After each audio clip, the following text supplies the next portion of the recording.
അന്താരാഷ്ട്ര പുസ്തകോത്സവത്തിനൊരുങ്ങി ഷാർജ. കവി റഫീഖ് അഹമ്മദ് ഔദ്യോഗിക ക്ഷണിതാവായി പങ്കെടുക്കും. നവംബർ 6 മുതൽ 17 വരെയാണ് പുസ്തകമേള. എല്ലാ ദിവസവും രാവിലെ കവിയരങ്ങ് ഉൾപ്പെടെയുള്ള പ്രത്യേകതകളോടെയാണ് പുസ്തകോത്സവത്തിന് പുതിയ എഡിഷന് തിരിതെളിയാൻ ഒരുങ്ങുന്നത്.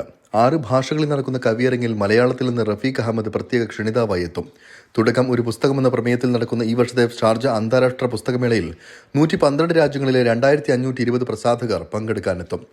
400 കൃതികൾ ഇത്തവണ മേളയിൽ പ്രകാശനം ചെയ്യും. 1357 സാംസ്കാരിക പരിപാടികൾ മേളയിൽ നടക്കും. 63 രാജ്യങ്ങളിലെ 250 ആളുകളാണ് അതിഥികളായി ഇത്തവണ പങ്കെടുക്കുക. മേളയുടെ മുന്നോടിയായി നടക്കുന്ന പ്രസാധക സമ്മേളനത്തിൽ ഇന്ത്യയിൽ നിന്ന് 52 പ്രസാധകരുണ്ടാകും. ബുക്കർ പ്രൈസ് ജേതാവും ബൾഗേറിയൻ കവിയുമായ ഗ്യോർഗി ഗുസ്ബൊദിനോ, പാകിസ്ഥാനി എഴുത്തുകാരി അംന മുഫ്തി, ബ്രിട്ടീഷ് എഴുത്തുകാരൻ താഹിർ ഷാ തുടങ്ങിയവരാണ് അതിഥികളായി പങ്കെടുക്കുക. ബോളിവുഡ് നടി ഹുമ ഖുറേഷിയാണ് ഇന്ത്യയിൽ നിന്നുള്ള മറ്റൊരു അതിഥി.